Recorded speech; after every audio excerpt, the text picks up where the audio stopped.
Unidad 14. Locación. Concepto. Artículo 1187. Definición. Hay contrato de locación si una parte se obliga a otorgar a otra el uso y goce temporario de una cosa a cambio de un precio en dinero. Al contrato de locación se aplica en subsidio lo dispuesto con respecto al consentimiento, precio y objeto del contrato de compraventa. Elemento.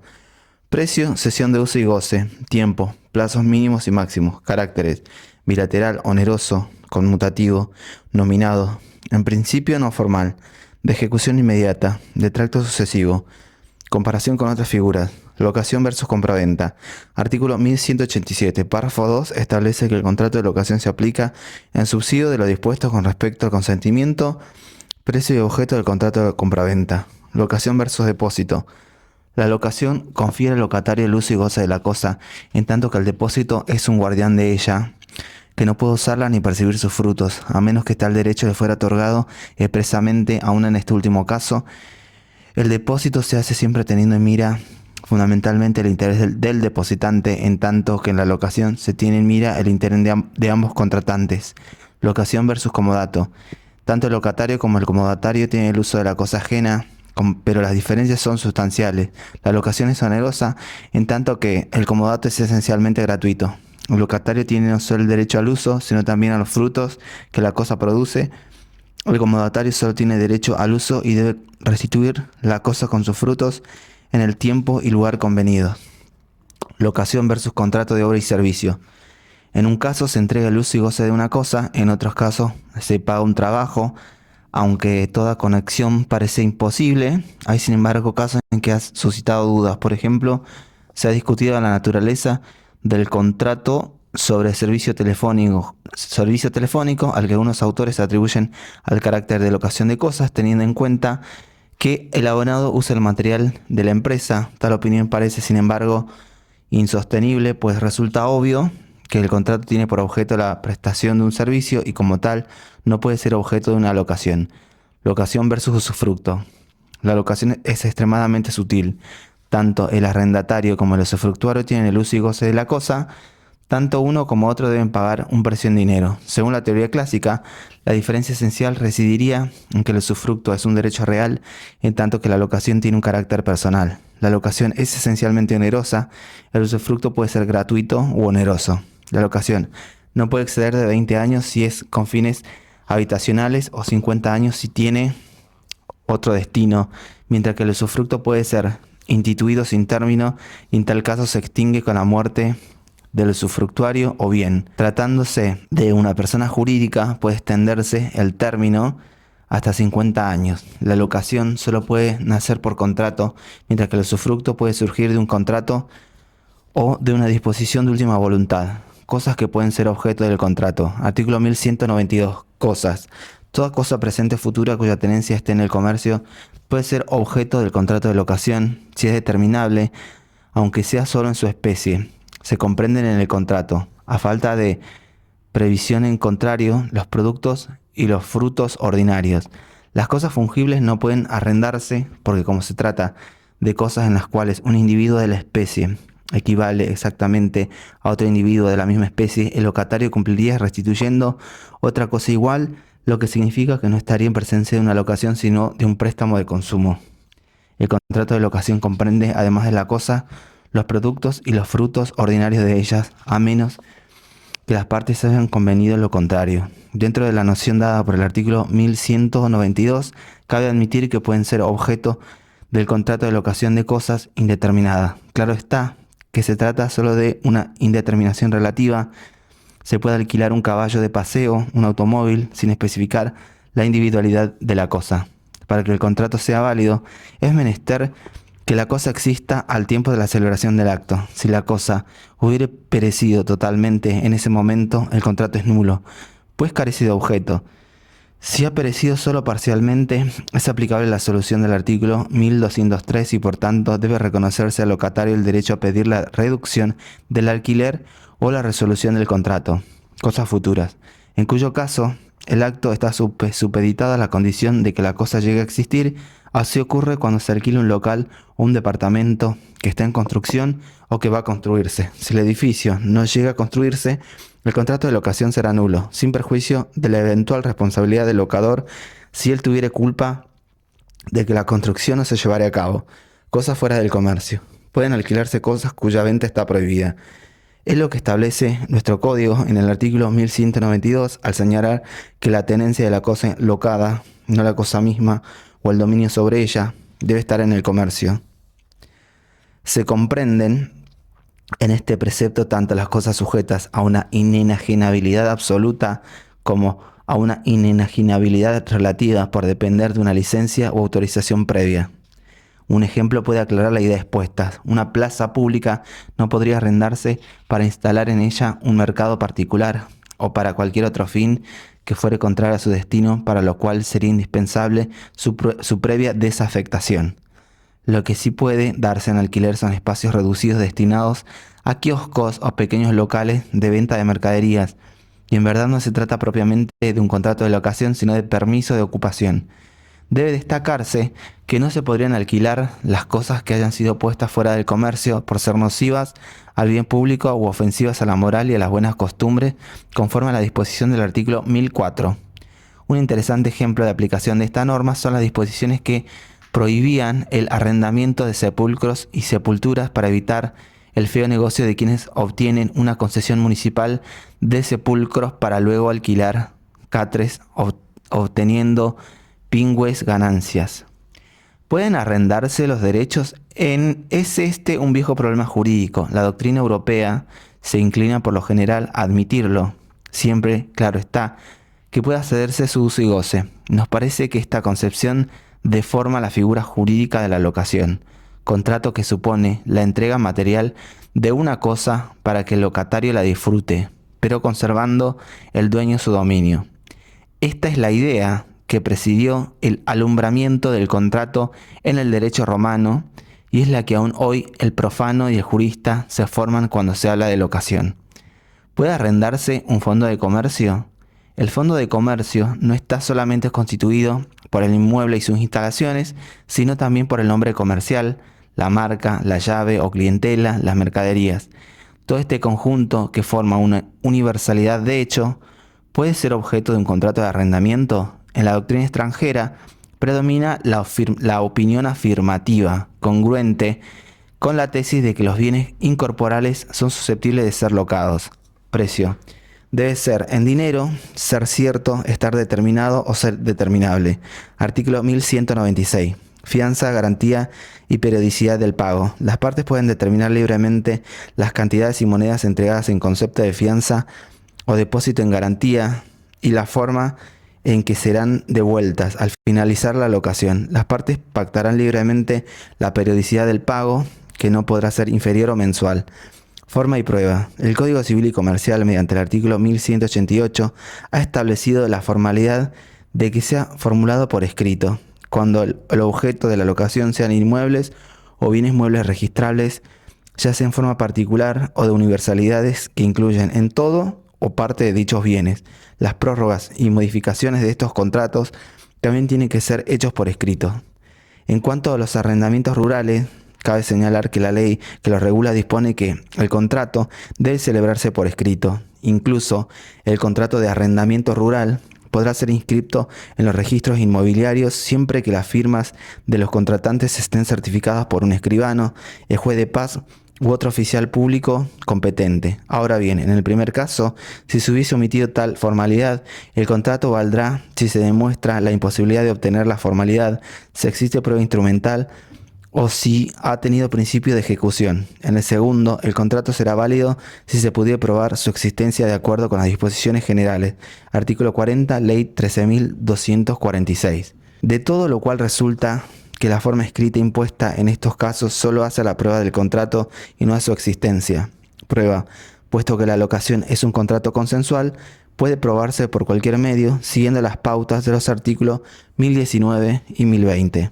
El plazo de locación. Artículo 1197. Plazo máximo. El tiempo de la locación, cualquiera sea su objeto, no puede exceder de 20 años para el destino habitacional y de 50 años para los otros destinos. El contrato es renovable expresamente por un lapso que no exceda de los máximos previstos contados desde el inicio, Tiene límites máximos porque la finalidad es temporaria y no perpetua. La justificación radica en que, si no existiese dicho límite, el contrato implicaría un verdadero desmembramiento del dominio y perjudicaría el tráfico comercial de los bienes. Artículo 1198. Plazo de la locación de inmueble. El plazo de las locaciones con cualquier destino será el que las partes hayan establecido. En caso que no se haya establecido plazo, en los casos de la locación temporal, se estará el que establezcan los usos y costumbres del lugar donde se asiente el inmueble locado. En los contratos de locación con destino a vivienda permanente, con o sin inmuebles, será de 2 años y para los restantes destinos será de 3 años. Artículo 1199. Moneda de pago y actualización. Los alquileres podrán establecerse en moneda de curso legal o en moneda extranjera, al libre arbitrio de las partes. El locatario no podrá exigir que se le acepte el pago en una moneda diferente a la establecida en el contrato. Las partes podrán pactar el ajuste del valor de los alquileres. Será válido el uso de cualquier índice pactado por las partes, público o privado, expresado en la misma moneda en la que se pactaron los alquileres. Si el índice elegido dejara de publicarse durante la vigencia del contrato, se utilizará un índice oficial de características similares que publique el Instituto Nacional de Estadísticas y Censo si el precio estuviera fijado en moneda nacional o el que cumpla las mismas funciones en el país que emita la moneda de pago pactada. No será de aplicación a los contratos incluidos en este capítulo el artículo 10 de la Ley 23.928. Transmisión. Transmisión mortis causa. Los derechos y obligaciones que surgen del contrato de locación pasan a los herederos del locador y del locatario, salvo pacto en contrario. Es una consecuencia directa del principio de que los herederos suceden en todos sus derechos y obligaciones al causante. La circunstancia de que los herederos del inquilino sean varios no altera la aplicación del artículo 1189. Todos los herederos continúan con las responsabilidades inherentes al contrato, debiendo dilucidarse entre ellos quién o quiénes continuarán con el goce efectivo de la cosa.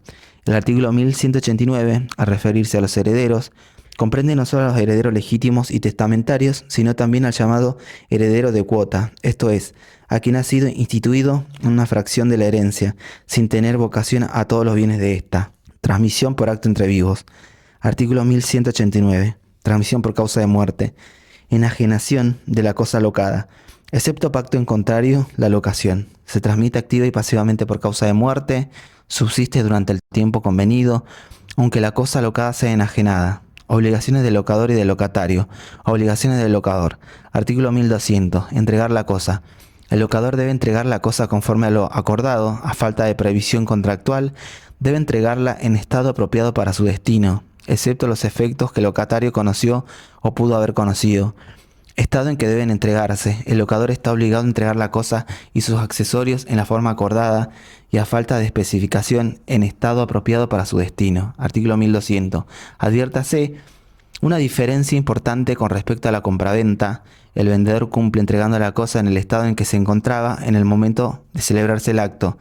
No tendrá el locador obligación de entregar la cosa en buen estado si las partes acordaron entregarla en el estado en el que se halle. La conducta del locatario, que acepta sin reservas la cosa tal como se la entrega, indica que eso fue lo acordado o que renuncia a todo reclamo. Gastos de la entrega. Los gastos de la entrega, salvo pacto en contrario, son a cargo del locador.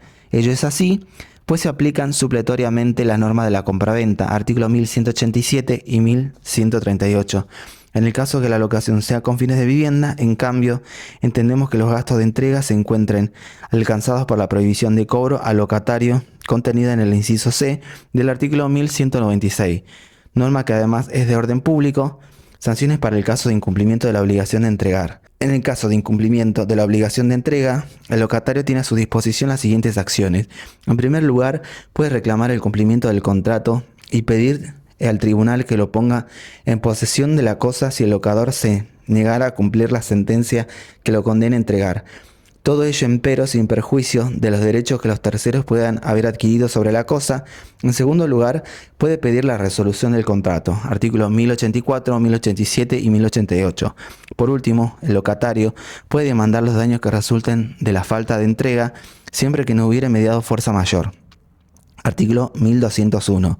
Conservar la cosa con aptitud para el uso convenido. El locador debe conservar la cosa locada en estado de servir al uso y goce convenido y efectuar a su cargo la reparación que exija el deterioro en su calidad o defecto, originado por cualquier causa no imputable al locatario. En caso de negativa o silencio del locador ante un reclamo del locatario debidamente notificado, para que efectúe alguna reparación urgente, el locatario puede realizar por sí, con encargo al locador, una vez transcurridas al menos 24 horas corridas contadas a partir de la recepción de la notificación. Si las reparaciones no fueran urgentes, el locatario debe intimar al locador para que realice las mismas dentro de un plazo que no podrá ser inferior a 10 días corridos contados a partir de la recepción de la intimación, cumplido el cual podrá proceder en la forma indicada en el párrafo precedente. En todos los casos, la notificación remitida al domicilio denunciado por el locador en el contrato se tendrá por válida, aun si el locador se negara a recibirla o no pudiese perfeccionarse por motivos imputables al mismo. Artículo 1203. Frustración del uso y goce de la cosa. Si por causas no imputables al locatario, éste se ve impedido de usar y gozar de la cosa, o ésta no puede servir para el objeto de la convención, puede pedir la rescisión del contrato o la cesación del pago del precio por el tiempo que no pueda usar de la cosa. Si no se viese afectada directa o indirectamente a la cosa misma, sus obligaciones continúan como antes. Obligaciones del locatario. Artículo 1205. Prohibición de variar el destino. El locatario puede usar y gozar de la cosa conforme a derecho y exclusivamente para el destino correspondiente. No puede variarlo, aunque ello no cause perjuicio al locador. Artículo 1206. Conservar la cosa en buen estado. Destrucción. El locatario debe mantener la cosa y conservarla en el estado en que la recibió. No cumple con esa obligación si la abandona sin dejar quien haga sus veces. Responde por cualquier deterioro causado a la cosa, incluso por visitantes ocasionales, pero no por acción del locador o sus dependientes. Asimismo, responde por la destrucción de la cosa por incendio no originado en caso fortuito. Artículo 1207. Mantener la cosa en buen estado. Reparaciones. Si la cosa es mueble, el locatario tiene a su cargo el gasto de su conservación y las mejoras de mero mantenimiento, y solo esta si es inmueble. Si es urgente realizar reparaciones necesarias, puede efectuarlas a costa del locador dándole aviso previo. Artículo 1208. Pagar el canon convenido. La prestación dineraria a cargo del locador se integra con el precio de la locación y toda otra prestación de pago periódico asumida convencionalmente por el locatario. Para su cobro se concede vía ejecutiva. A falta de convención, el pago debe ser hecho por anticipado. Si la cosa es mueble, de contado, y si es inmueble, por periodo mensual. Artículo 1209. Para pagar cargas y contribuciones por la actividad, el locatario tiene a su cargo el pago de las cargas y contribuciones que se originen en el destino que dé a la cosa locada. No tiene a su cargo el pago de las que graven la cosa ni las expensas comunes extraordinarias. Solo puede establecerse que estén a su cargo del locatario aquellas expensas que deriven de gastos habituales, entendiéndose por tales aquellos que se vinculan a los servicios normales y permanentes a disposición del locatario, independientemente de que sean considerados como expensas comunes ordinarias o extraordinarias. Artículo 1210. Restituir la cosa. El locatario, al concluir el contrato, debe restituir al locador la cosa en el estado en que la recibió, excepto los deterioros provenientes del mero transcurso del tiempo y el uso regular.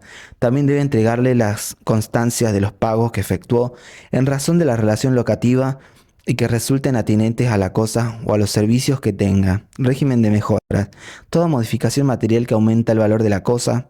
El código, en la parte de las obligaciones, establece que las mejoras pueden ser naturales, artificiales. Dentro de las mejoras artificiales encontramos a las necesarias, útiles y suntuarias. Necesarias son aquellas que hacen que la cosa se conserve. Útiles, aprovechan a cualquier poseedor. Suntuarias, solamente tienen una utilidad para quien las introducen. Mejoras que el locatario puede hacer. Artículo 1211. Regla.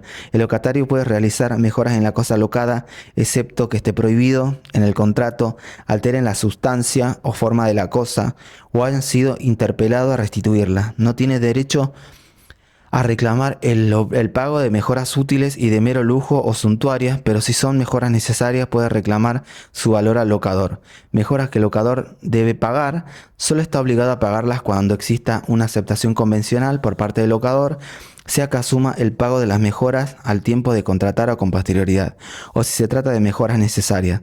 Las mejoras necesarias están a cargo del locador porque es el que debe conservar la cosa. Si las realiza el locatario, puede reclamar su costo. Último párrafo del artículo 1211.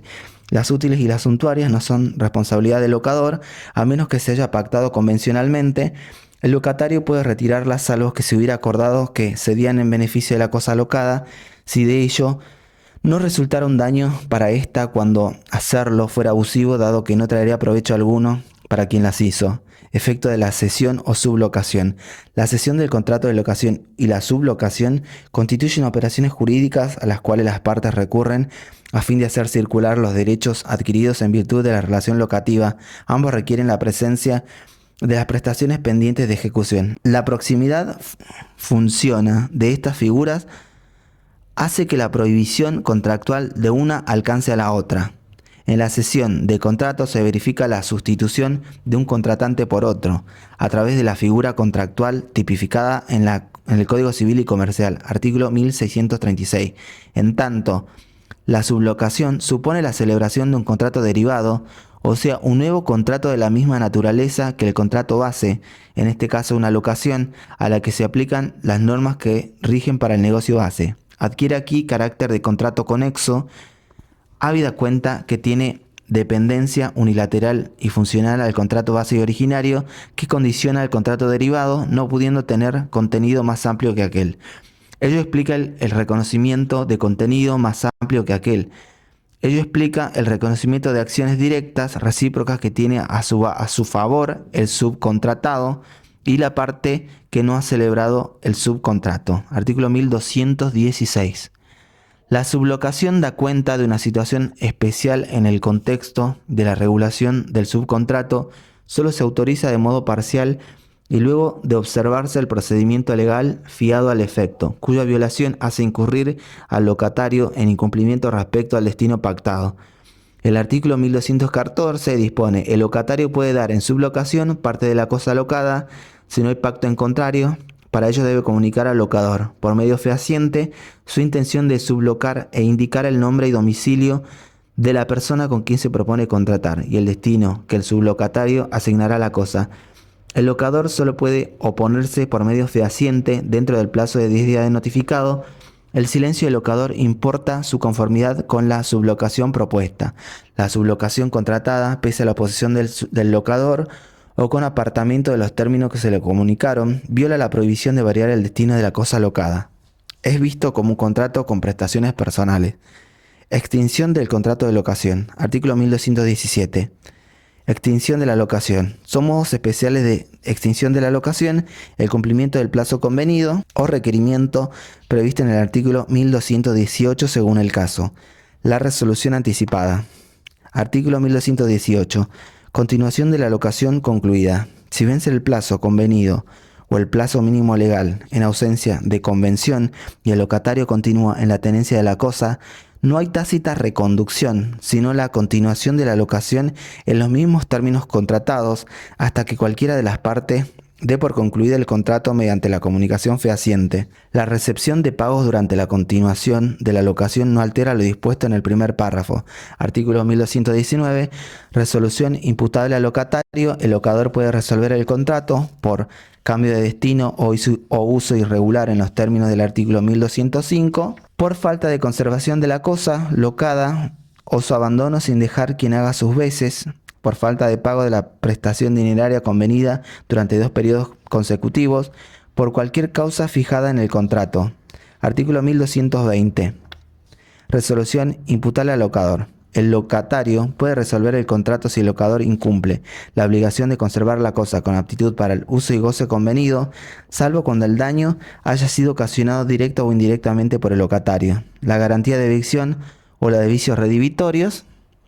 Artículo 1221. Resolución anticipada. El locatario podrá en cualquier momento resolver la contratación abonando el equivalente al 10% del saldo del canon locativo futuro, calculado desde la fecha de la notificación de la rescisión hasta la fecha de finalización pactada en el contrato.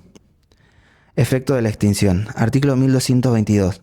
Intimación de pago y desalojo de viviendas. Si el destino es habitacional, previamente a la demanda de desalojo por falta de pago de alquileres, el locador debe intimar fehacientemente al locatario al pago de la cantidad debida, otorgando para ello un plazo que nunca debe ser inferior a 10 días corridos, contados a partir de la recepción de la intimación, especificando el lugar de pago. La notificación remitida al domicilio denunciado en el contrato por el locatario se tiene por válida, aun si éste se negara a recibirla o no pudiese perfeccionarse por motivos imputables al mismo. Cumplido el plazo previsto en el párrafo primero de este artículo, o habiéndose verificado la extinción de la locación por cualquier motivo, el locatario debe restituir la tenencia del inmueble locado.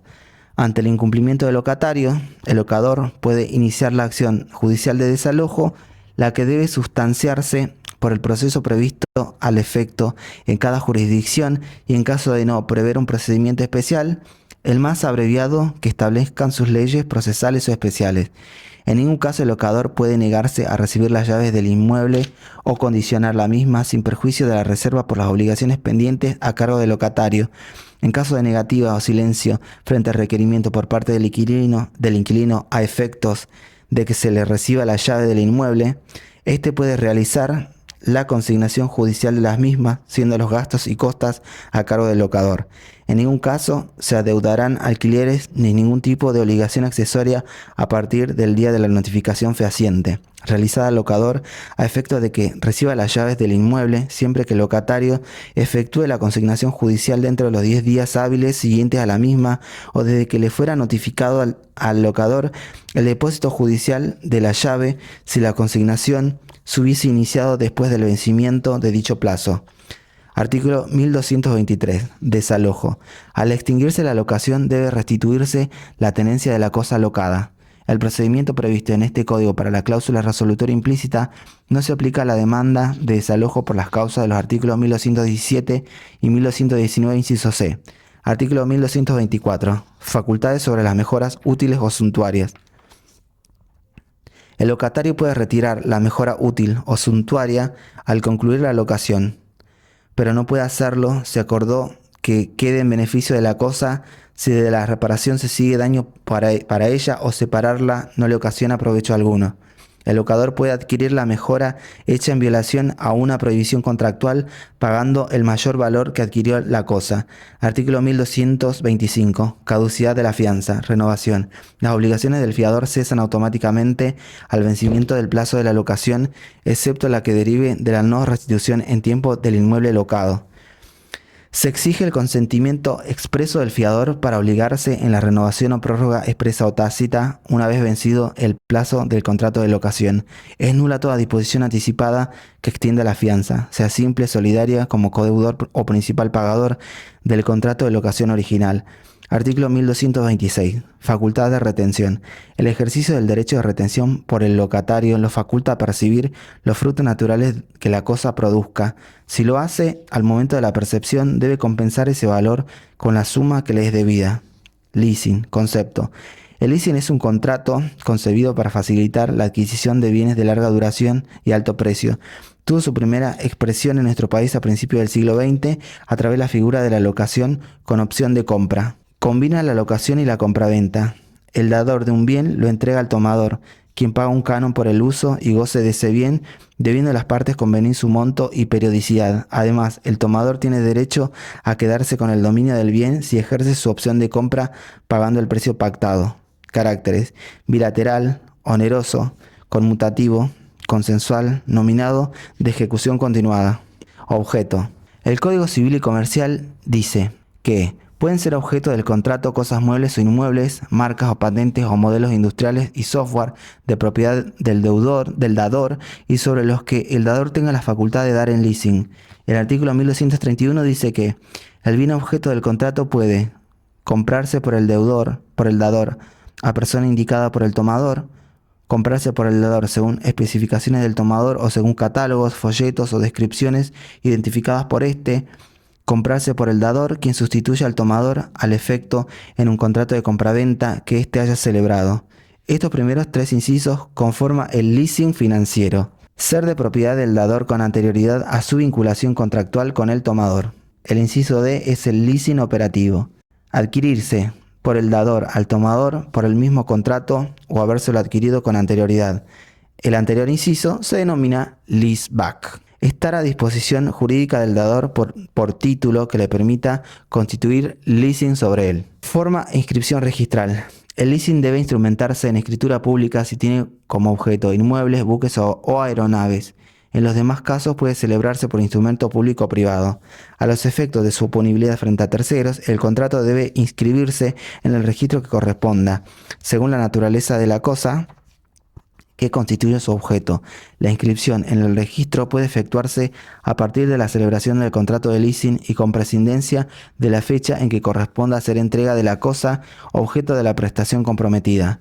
Para que produzca efectos contra tercero, desde la entrega del bien objeto de leasing, la inscripción debe solicitarse dentro de los 5 días hábiles posteriores. Pasado ese término, produce ese efecto de que el contrato se presente para su registración. Si se trata de cosas muebles no registrables o de un software, deben inscribirse en el registro de créditos prendarios del lugar donde la cosa se encuentre o, en su caso, donde ésta o el software se deba poner a disposición del tomador. En el caso de inmuebles, la inscripción se mantiene por el plazo de 20 años, en los demás bienes se mantiene por 10 años. En ambos casos, puede renovarse antes de su vencimiento, por rogación del dador u orden judicial. Efectos del contrato. Oponible frente a terceros. Son oponibles frente a terceros, son oponibles frente a los acreedores de las partes los efectos del contrato debidamente inscripto. Artículo 1237.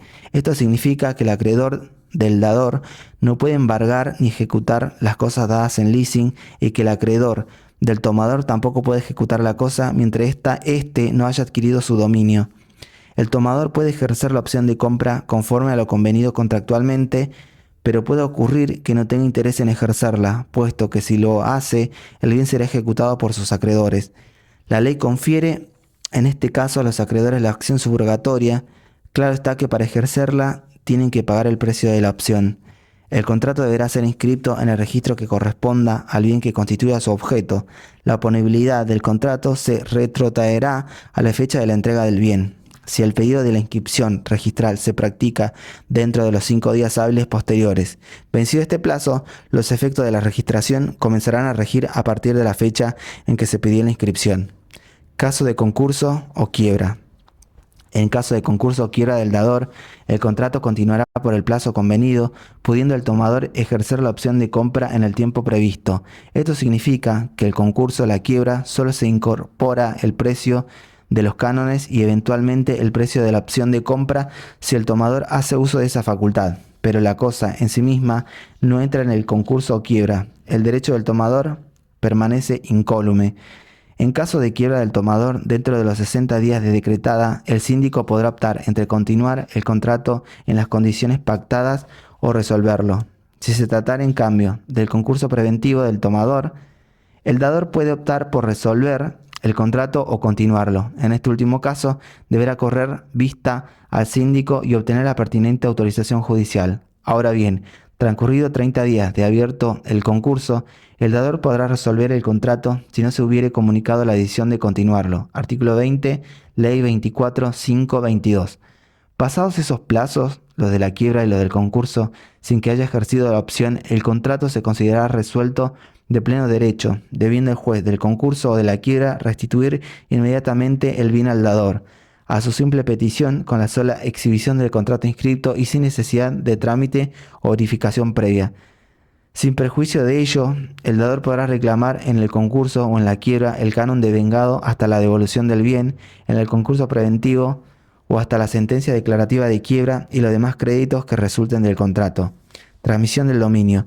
La transmisión del dominio del bien se produce por el ejercicio de la opción de compra y el pago del precio del ejercicio de esa opción conforme a lo determinado en el contrato.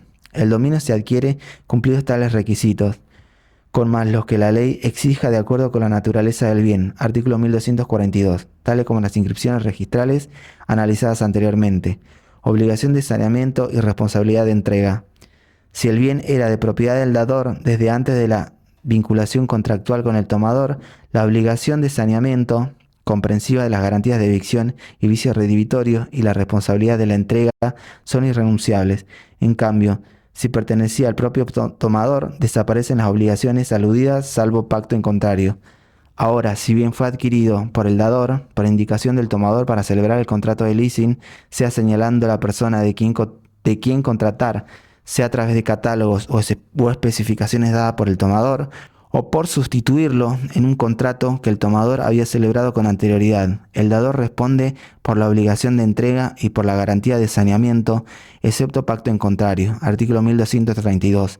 Desde luego, el tomador conserva el derecho a exigir la garantía de saneamiento contra los anteriores dueños de la cosa. Reglas legales de aplicación subsidiaria.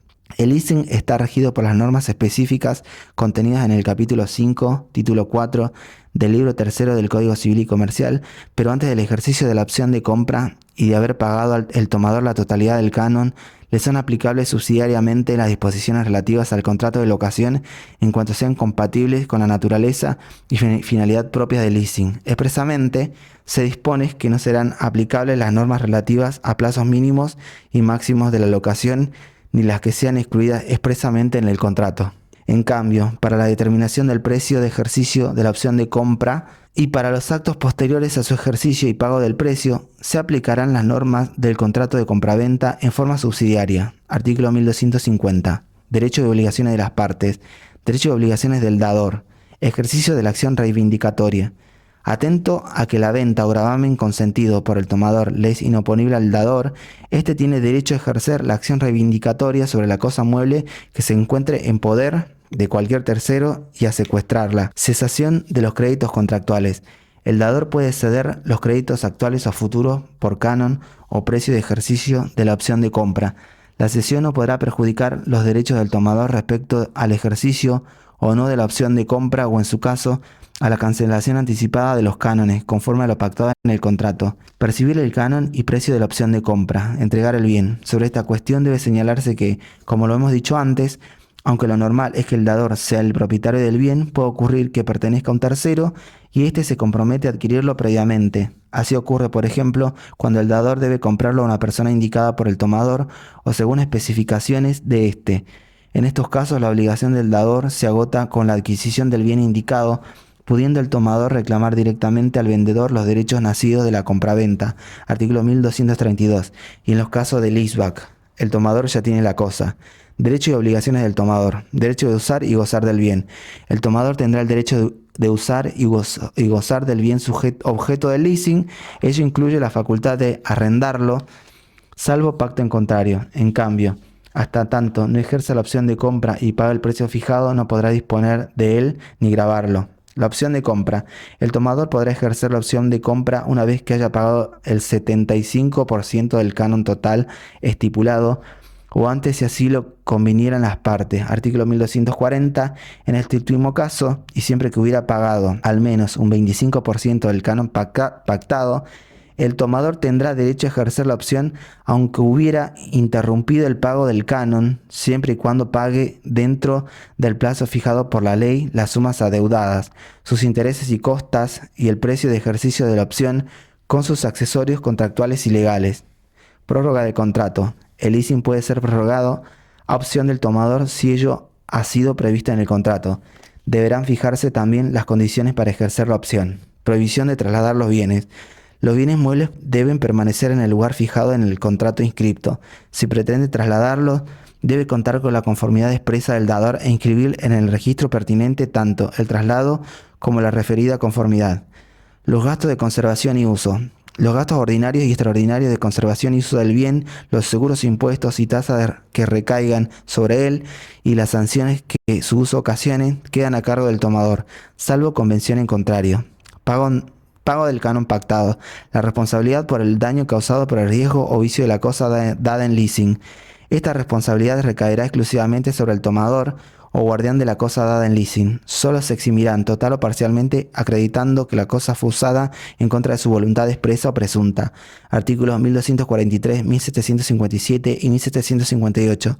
Es importante destacar, sin embargo, que a diferencia de lo que dispone el artículo 1758, en el leasing no responderá el dador, quien es el verdadero dueño de la cosa, hasta que el tomador ejerza la opción de compra y pague el canon pactado, rechazo del bien. Si no reúne las características y condiciones convenidas, el tomador está facultado a rechazar el bien, consecuencia del incumplimiento. Consecuencia del incumplimiento del tomador en el leasing inmobiliario. El incumplimiento por parte del tomador de pagar puntualmente el canon pactado dará lugar a los siguientes efectos. Si el tomador hubiera pagado menos de un cuarto del monto del canon total convenido, la mora será automática y el dador podrá demandar judicialmente el desalojo. Se dará vista por 5 días al tomador, quien podrá probar documentalmente que están pagados los periodos que se reclaman o paralizar el trámite por única vez mediante el pago del adeudado con más sus intereses y costas. Caso contrario, el juez deberá disponer el desalojo sin más trámite. Si el tomador hubiera pagado un cuarto o más del canon convenido, pero menos de sus 3/4 partes, el dador, aunque la norma establece que la mora es automática, debe intimar al pago del o de los periodos adeudados con más sus intereses, para lo cual el tomador tendrá por única vez un plazo no menor de 60 días contados a partir de la notificación. Pasado ese plazo, sin que el pago se hubiera verificado, el dador podrá demandar el desalojo, de lo cual se dará vista por 5 días al tomador, quien podrá demostrar el pago de lo reclamado o paralizar el procedimiento mediante el pago de lo adeudado, con sus intereses y costas, si antes no hubiese recurrido ese procedimiento. Caso contrario, el juez deberá disponer el desalojo sin más trámite. Si el incumplimiento se produjese después del momento en que el tomador hubiese pagado las 3/4 partes del canon, el dador, aunque la norma vuelve a establecer que la mora es automática, debe intimar al pago y el tomador tendrá la opción de pagar en el plazo de 90 días de notificado lo adeudado con más sus intereses, siempre que antes no hubiese recurrido ese procedimiento, o bien pagar el precio de ejercicio de la opción de compra que resulte de la aplicación del contrato a la fecha de la mora con sus intereses. Pasado ese plazo, sin que el pago se hubiera verificado, el dador podrá demandar el desalojo, de lo cual se dará vista al tomador por 5 días, quien solo podrá paralizarlo ejerciendo alguna de las opciones previstas en este inciso y añadiendo las costas procesales. Producido el desalojo, el dador podrá reclamar el pago de los alquileres adeudados hasta el momento del lanzamiento, con más sus intereses y costas, por la vía ejecutiva. También podrá reclamar los daños y perjuicios que resultasen del deterioro anormal del inmueble imputables al tomador, pero por la vía procesal pertinente, que es la que corresponde a los juicios de conocimiento. Consecuencias del incumplimiento del tomador en el leasing inmobiliario. El artículo 1249 establece que ante la mora del tomador de pagar el canon pactado, el dador podrá obtener el inmediato secuestro del bien con la sola presentación del contrato inscripto. Para ello, deberá demostrar que ha interpelado y otorgado al tomador un plazo no menor de 5 días para regularizar su situación. Producido el secuestro, queda resuelto el contrato. Además, el dador tendrá derecho a iniciar diferentes acciones. En efecto, podrá ejecutar el cobro del canon que se hubiera devengado, incluyendo íntegramente el periodo en que se produjo el secuestro, la cláusula penal pactada y sus intereses, y demandar los daños y perjuicios sufridos. Demandar ejecutivamente el cobro del canon no pagado, si así hubiera sido prevista en el contrato. La acción puede abarcar la totalidad del canon pendiente, lo que implica dar por decaídas los plazos no transcurridos y considerar la deuda como de plazo vencido. Si hubiese vencido el plazo contractual sin que el tomador hubiera pagado íntegramente el canon y el precio de la opción de compra, o si se demostrare sumariamente el peligro en la conservación del bien, procederá su secuestro previa caución que otorgará el dador y que resulte suficiente a criterio del juez. Accionar contra los fiadores o garantes del tomador en cualquiera de los dos supuestos vistos precedentemente.